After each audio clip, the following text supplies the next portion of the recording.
సరే నేను గంభీరంగా మౌనంగా చూస్తున్నా.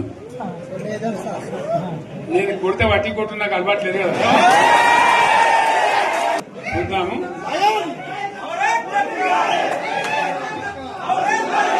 నా రోజులు కానీ అన్నట్టుగా నేను చూస్తా ఉన్నా. కానీ మనోళ్ళందరూ కూడా ప్రతిపాదిస్తుంది ఏంటంటే, ఒక సంవత్సరం జరిగిపోయింది, సంగమేశ్వర ఆన్నే పన్నది, బసవేశ్వర ఆన్నే పన్నది, పాలమూరు ఉత్పత్తుల పథకం ఆన్నే పన్నది, కాళేశ్వరం అట్లా ఎండబెడుతున్నారు, ఇవన్నీ అన్యాయాలని. కాబట్టి ఫిబ్రవరి నెలాఖరులో ఒక పెద్ద బహిరంగ సభ పెట్టాలి, మీరు కథ చూడాలి అని జరుగుతూ ఉంది.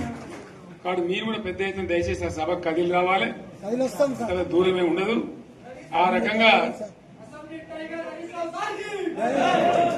తెలంగాణ శక్తి ఏందో మరొకసారి చూపించి వీళ్ళ మెడలు వంచి ఇప్పుడు సాధించాలి. భవిష్యత్తు కోసం కూడా కొట్టాడకు మనం సిద్ధంగా ఉండాలని తెలియజేసుకుంటూ, పరమేశ్వర్ గారికి అంతటి లోకమంత్రం ఇది. కోటి రూపాయల భూమి ఇప్పుడు 50 లక్షల కట్టుకోలేదు.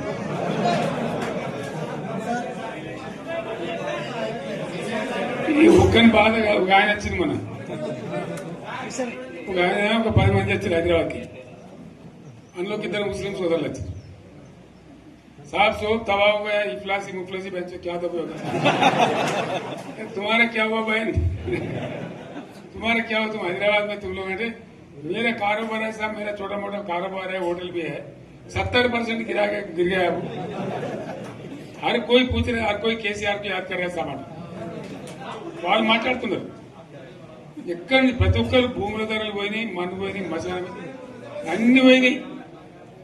ఎంత మంచిగా 4 ఎకరాల రైతు నేను 4 కోట్ల ఆసాన అనుకుంటుండే. అంత ధీమా ఉంది, ఎంత బాగుంది.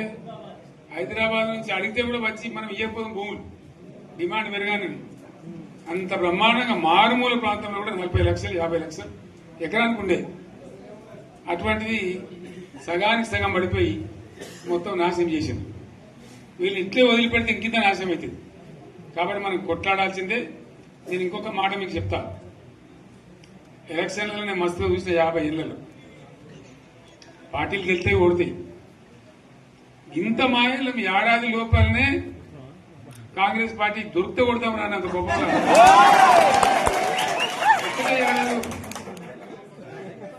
ఇంకా వాళ్ళ బొంద తెలివికి నిన్న వారి పార్టీ మంది పెట్టలు అదేందో పోలింగ్ పెట్టిన వాడు చూసిరా మీరు.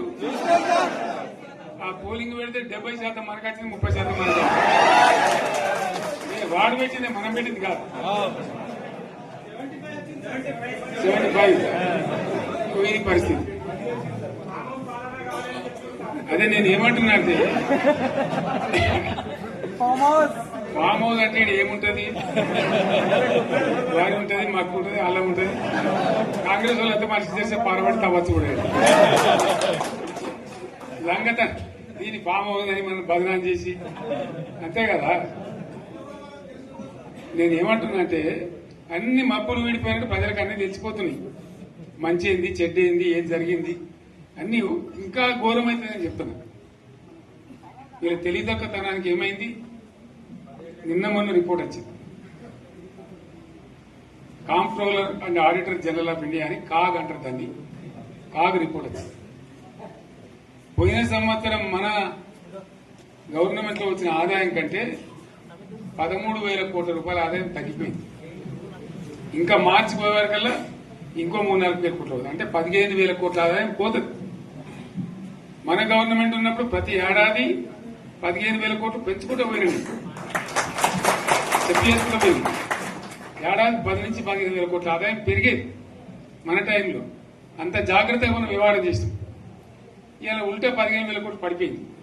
ఇంకా వాడేమిస్తాడుగా, ఇంకో ఇస్తారా? ఇంకో 4-5 నెలలైతే జీతాలకే కష్టమైతుంటారు. అందరు పెండింగ్ పెట్టి రిటైర్ అయిన దొరకలు పైసలు మీరు చూస్తారు కదా పేపర్లలో. సో ఆ విధంగా రాష్ట్ర ఆర్థిక పరిస్థితిని కూడా దివాలా తీయించారు.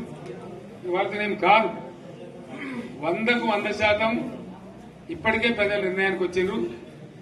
డెఫినెట్ గా రాబోయే గవర్నమెంట్ మనదే అని అనుమానం కూడా అవసరం లేదు.